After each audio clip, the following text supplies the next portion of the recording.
नमस्कार दोस्तों, मैं निशा। दिल्ली के इंदिरा गांधी इंटरनेशनल एयरपोर्ट पर अचानक हलचल बढ़ जाती है। सुरक्षा एजेंसियों के पास एक सीक्रेट इनपुट आता है और एक हाई प्रोफाइल शख्स को वहीं रोक लिया जाता है। पूरे इंटरनेशनल कॉरिडोर में सन्नाटा पसर जाता है।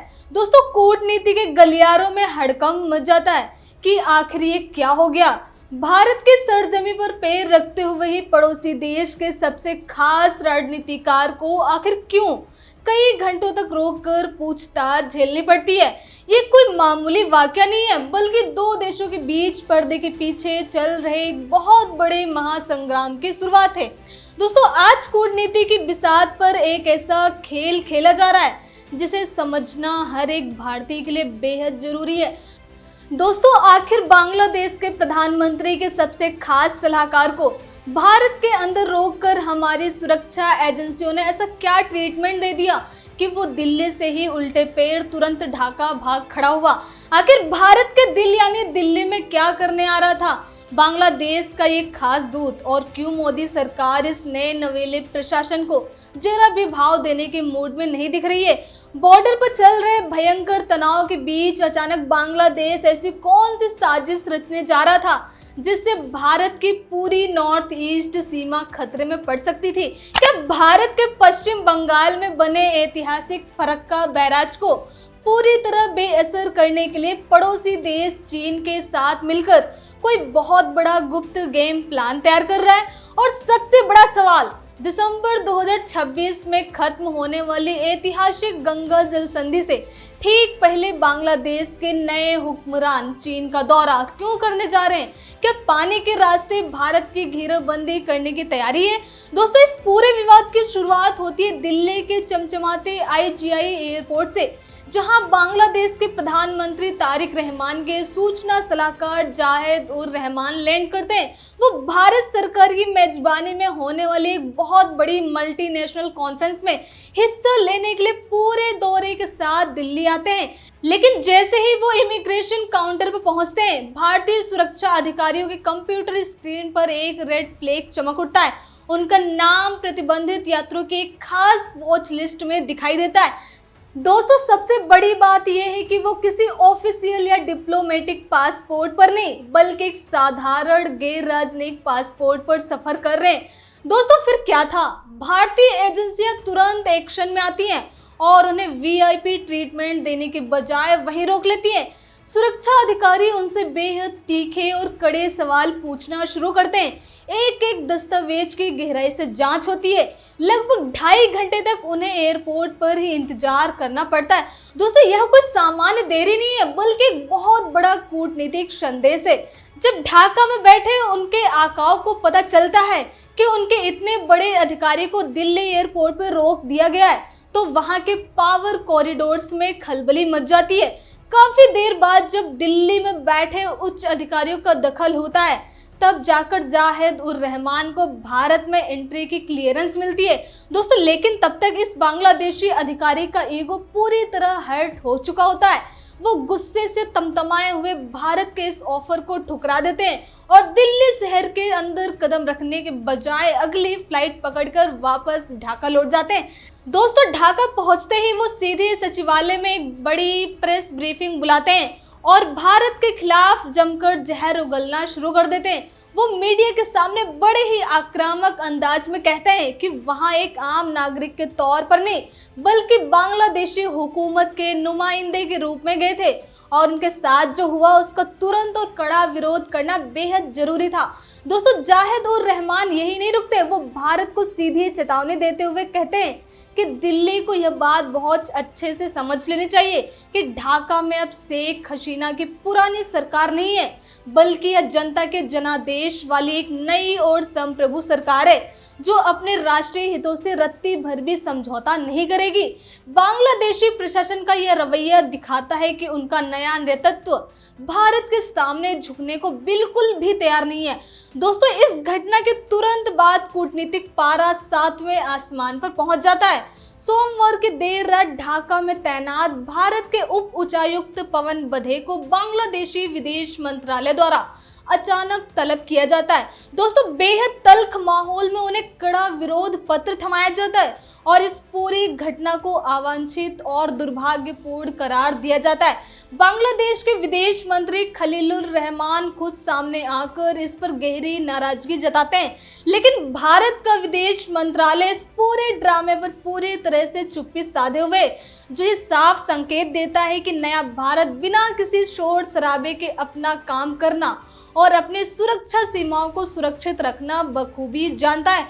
दोस्तों, अब समझने वाली बात यह है कि आखिर अचानक दोनों देश एक दूसरे के इतने खिलाफ क्यों हो गए। इसके पीछे तो बहुत बड़े और बेहद संवेदनशील मुद्दे हैं जो दोनों देशों के रिश्तों में कड़वाहट घोल रहे हैं। पहला सबसे बड़ा मुद्दा है पूर्व प्रधानमंत्री शेख हसीना का भारत में मौजूद होना।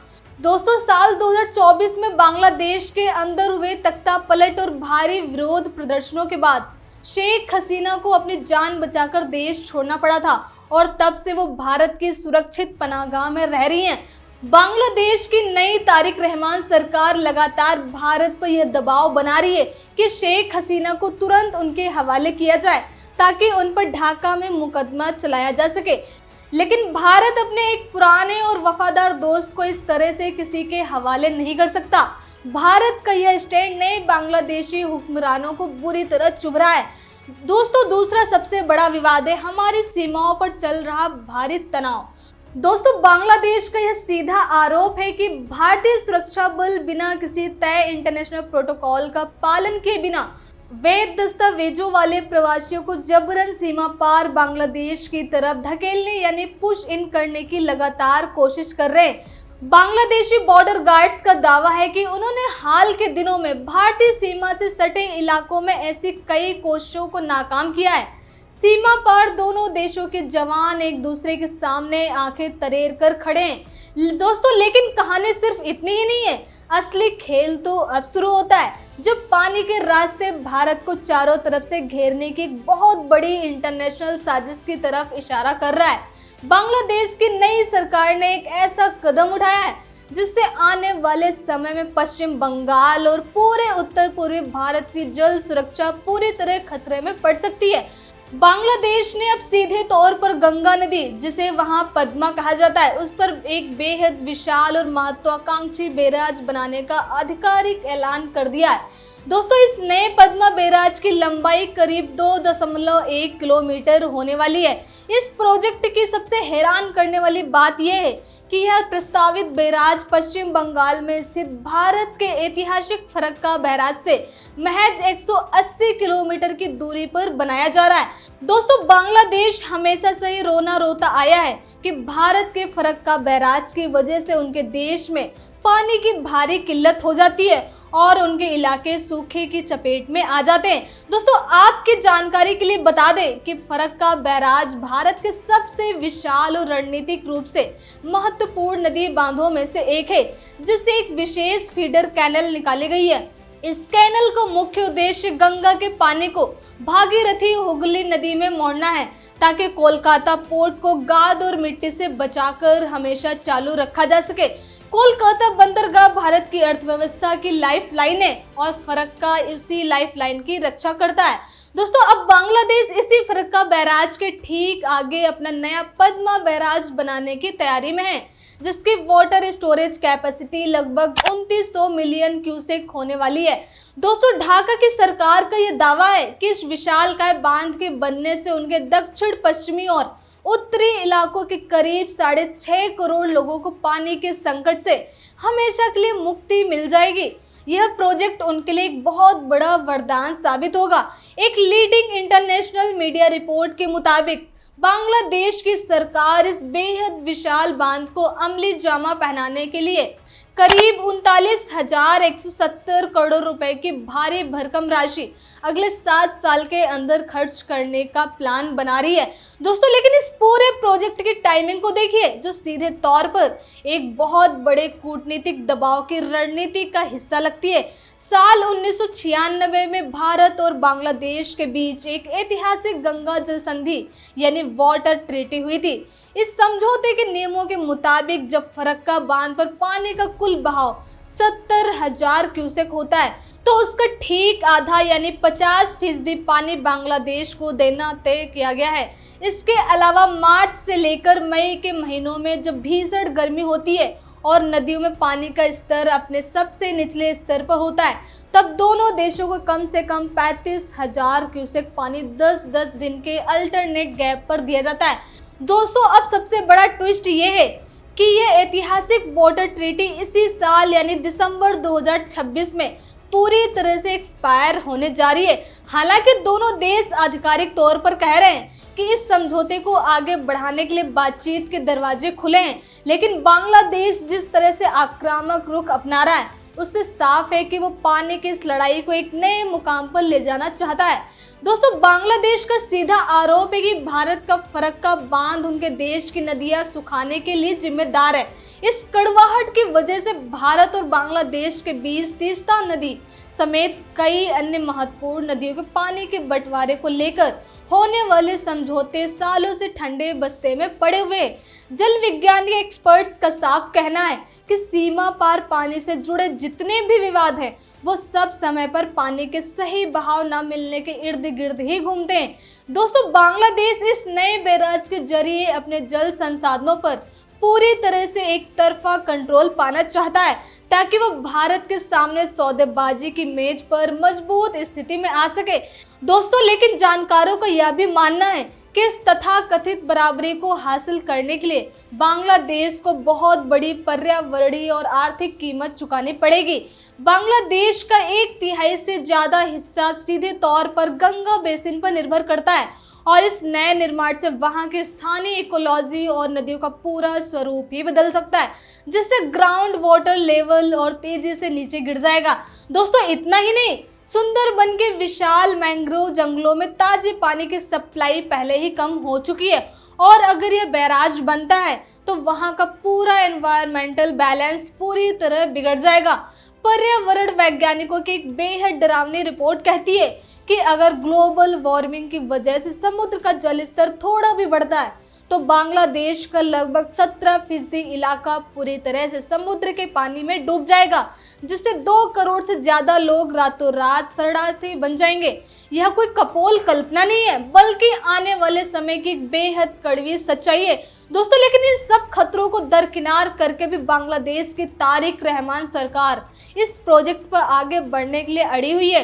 दोस्तों, बांग्लादेशी अधिकारियों का दावा तो यह है कि वो इस मेगा प्रोजेक्ट को अपने खुद के पैसों से बनाएंगे, लेकिन दुनिया के बड़े आर्थिक एक्सपर्ट्स इस दावे पर जोर से हंस रहे हैं। सच्चाई तो ये है कि कंगाल होने की कगार पर खड़े ढाका के पास ना तो इतनी विशाल इंजीनियरिंग क्षमता है और ना ही अपनी जेब में इतना बड़ा फंड है। दोस्तों, ऐसे में सवाल उठता है कि फिर बांग्लादेश किसके दम पर भारत को ये आंखें दिखा रहा है। दोस्तों, जवाब बहुत सीधा और साफ है, चीन।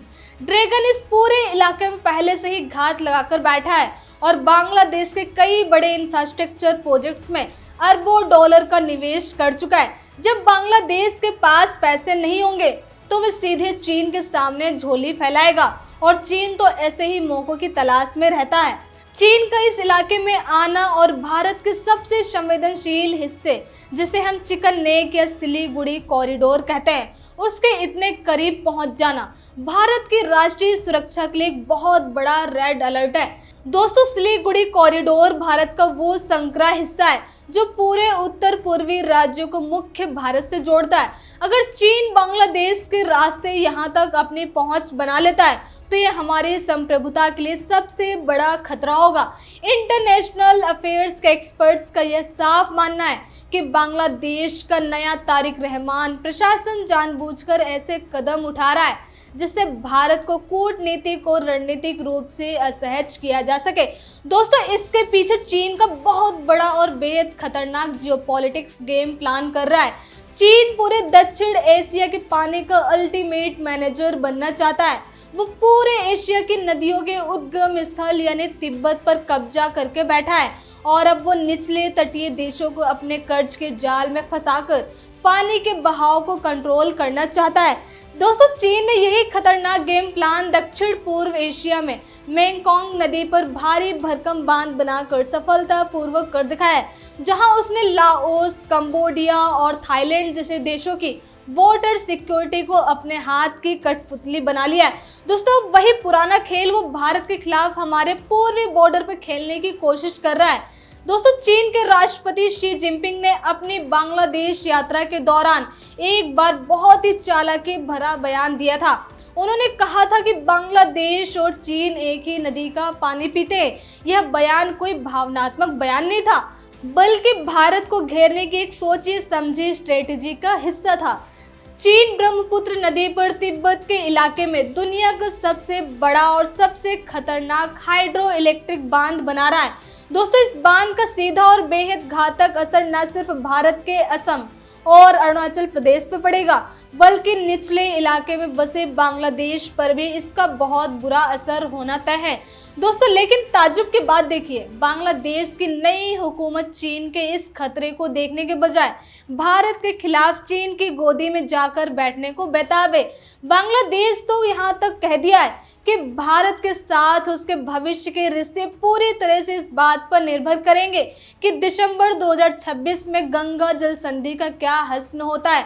दोस्तों इस पूरे तनाव के बीच एक और बहुत बड़ी खबर सामने आ रही है जो भारत की सुरक्षा एजेंसियों के कान खड़े करने के लिए काफी है। बांग्लादेश के प्रधानमंत्री तारिक रहमान बहुत जल्द बीजिंग के एक बेहद महत्वपूर्ण सरकारी दौरे पर जा रहे हैं। डिप्लोमेटिक सोर्सेज का कहना है कि इस दौरे के दौरान तीस्ता नदी प्रोजेक्ट और इस नए प्रस्तावित पद्मा बैराज को लेकर चीन अधिकारियों और शी जिनपिंग के साथ बंद कमरों में बहुत बड़ी रणनीतिक चर्चा होने वाली है।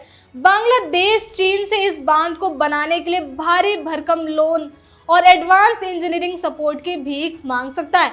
दोस्तों अगर ऐसा होता है तो भारत के पूरे फ्रंट पर चीन की सीधी एंट्री हो जाएगी, जिससे नया भारत किसी भी कीमत पर बर्दाश्त नहीं करेगा।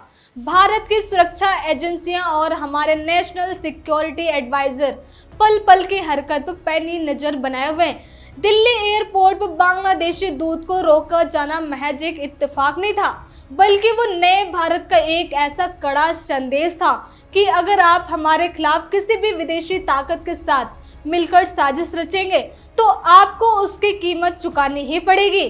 भारत अपनी सीमाओं और अपने जल अधिकारों की रक्षा करना बहुत अच्छे से जानता है। दोस्तों आज का भारत किसी भी देश के कूटनीतिक ब्लैकमेल के सामने झुकने वाला नहीं है।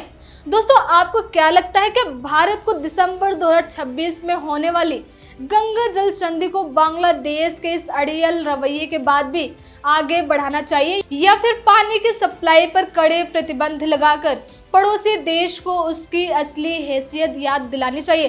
दोस्तों अपनी राय नीचे कमेंट बॉक्स में जरूर लिखें। धन्यवाद।